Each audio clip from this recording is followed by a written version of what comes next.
You guys, and welcome. Oops. God, come on, man. Ugh.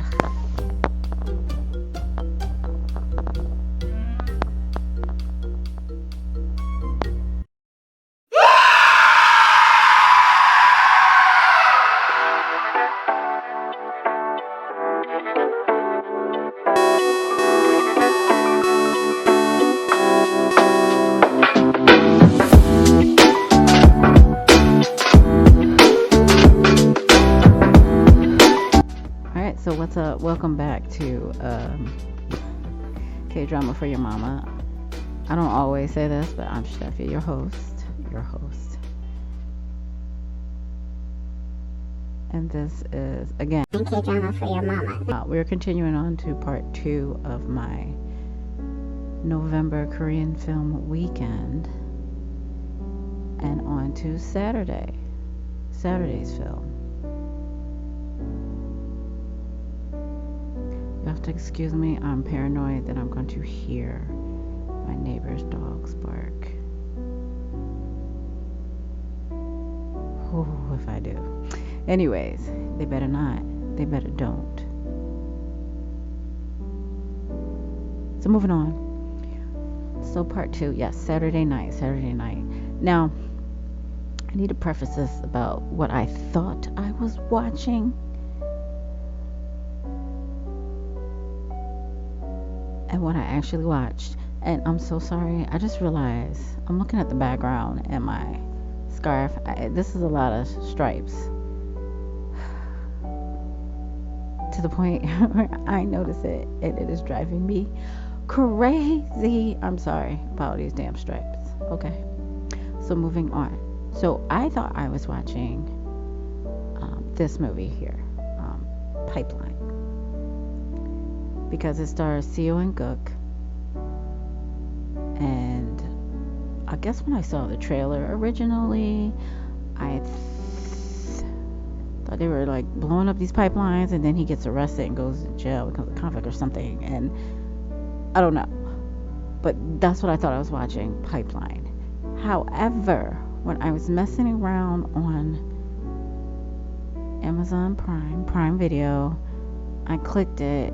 I actually clicked into this movie here.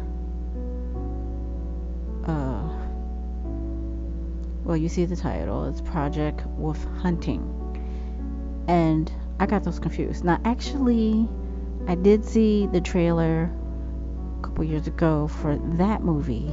And I think I merged or fused together both trailers because they both have him in the movie, in those two movies, okay? So somehow my mind merged them together as one film. So that's why I thought I was watching Pipeline, but I was really watching this movie. And this movie was mother crazy.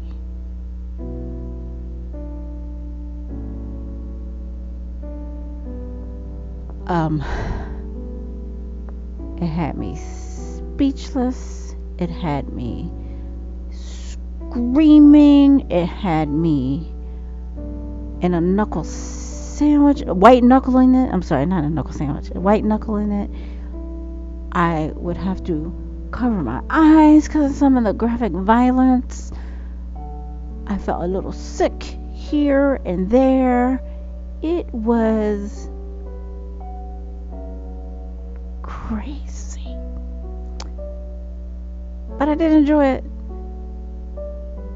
But if I think I had known beforehand, or even had an inkling, I wouldn't have watched it. But I did. By the time it got real hella bella wella crazy, I was already invested. I just stayed with it because I was like, what the hell is this? And what is this crazy ass story? So it stars on this vessel, this boat, and it's more like one of those cargo shipment boats with all those I don't know what you call those, containment crates, or people are taking those and like making houses into them. But you know what I'm talking about. This right here. This, I'll put a picture up. So it's that kind of boat. And for whatever reason, they take these convicts, and like they're convicts, because they're wearing the whole orange jumpsuit and they're in there, those handcuffs and stuff like that, and they put them on this boat for whatever, for transport to, I'm really not for sure, but these mofos are dangerous. And In-guk, his character, is tatted like crazy, like Yakuza tatted, but even he doesn't have a fat lady on his back. I don't know what the hell's on his back. Maybe a dragon or something. There's like some scales or something. Like he's tatted all the way on the butt cheeks and all that. And they will show that to you too, by the way, in the movie.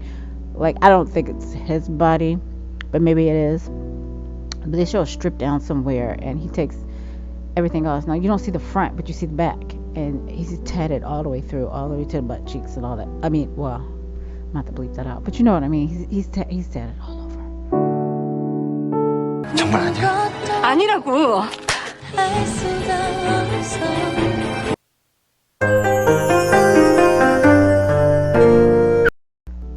In the movie, I hope that's not.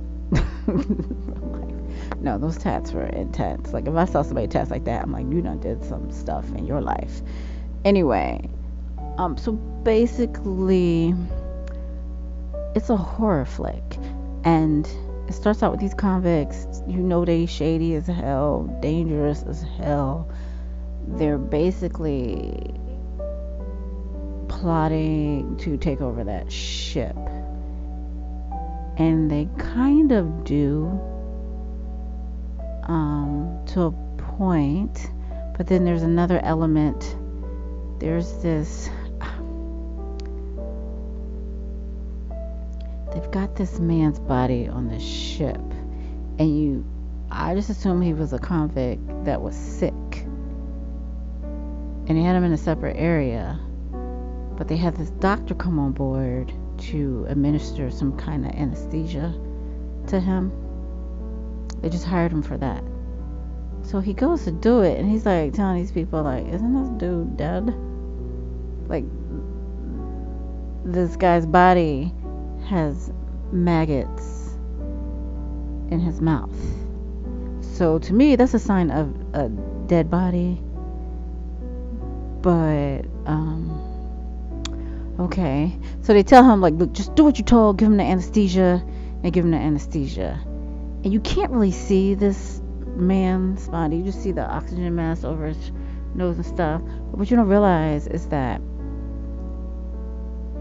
his eyes are stapled shut, or sewn shut. And I'm like, what in the world?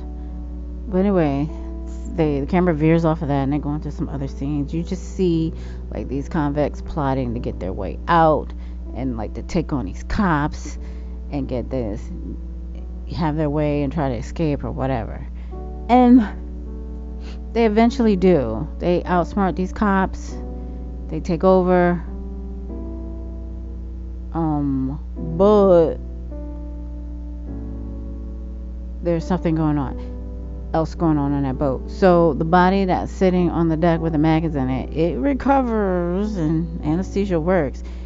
That man creature thing wakes the hell up, and he has superhuman powers, and he gets loose and he starts beating everybody up, or unaliving them with his bare hands and his extra credible strength that no man on that boat has. All All this, by the way, with his eyes stapled or sewn shut. Now, you see his point of view on how he sees things. He's like, it's kind of like Predator, how the Predators had horrible sight, but he could see like heat patterns and stuff like that, and that's how he knew that there was life. He saw the heat radiation or whatever. So that's what was going on there. I'm sorry, you guys. I'm like, it sounds like that dog is outside my door. Anyways, and it better not be. So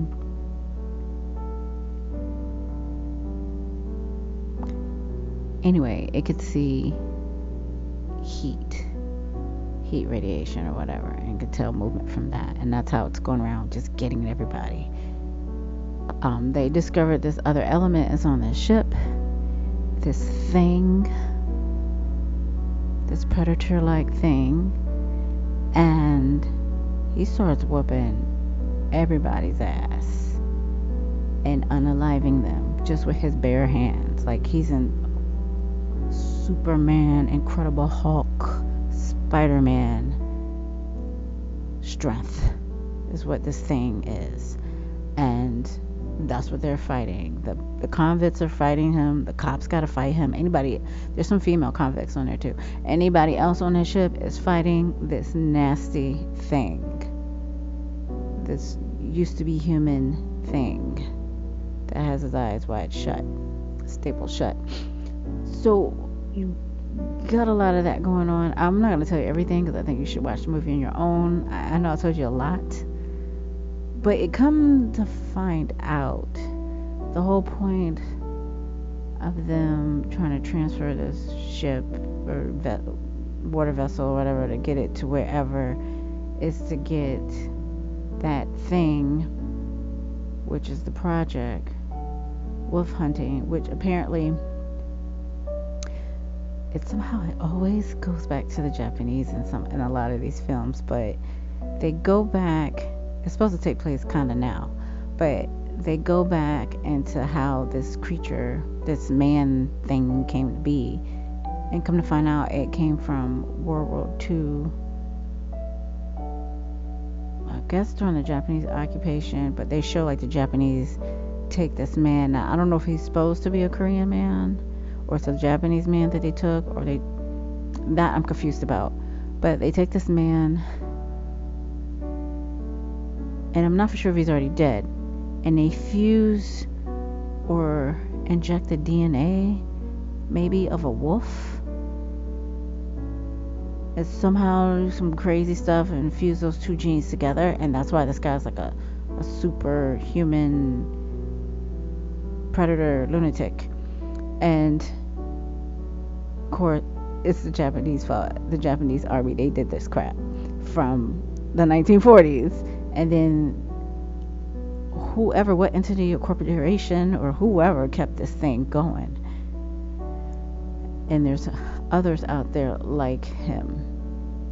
So, what you come to know? Because, well, one of the members on the ship, you come to find out later, is, yeah, 1-2, but doesn't want to be that way, but he just is. So that all comes out,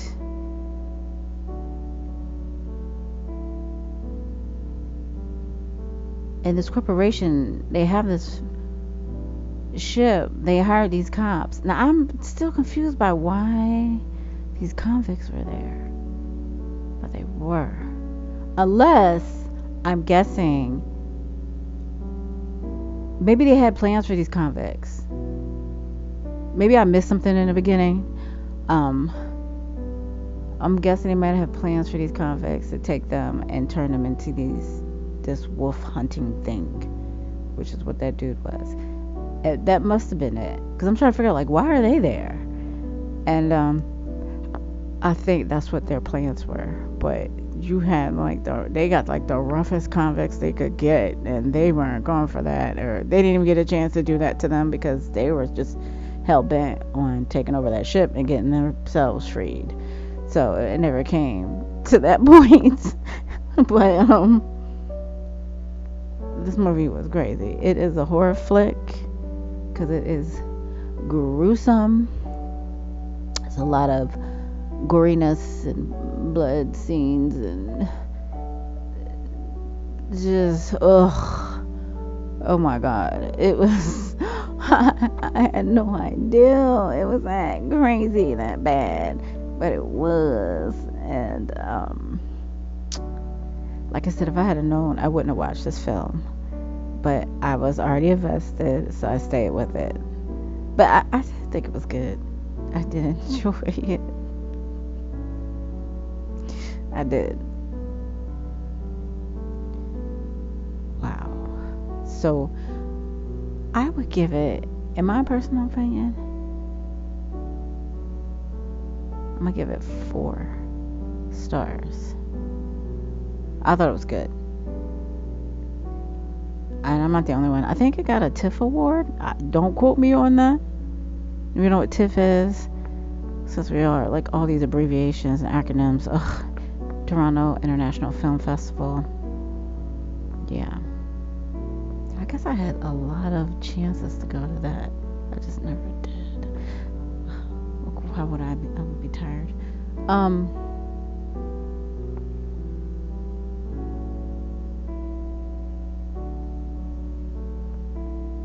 speechless. Because I can't believe I watched it, but I did. I guess I'll get around to actually watching Pipeline, maybe. But this was crazy. And I've never seen In-guk play a character like this. Like, I've never seen him as the antagonist. And this dude his character was wicked.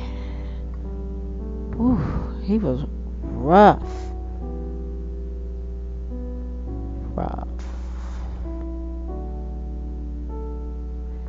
Anyways,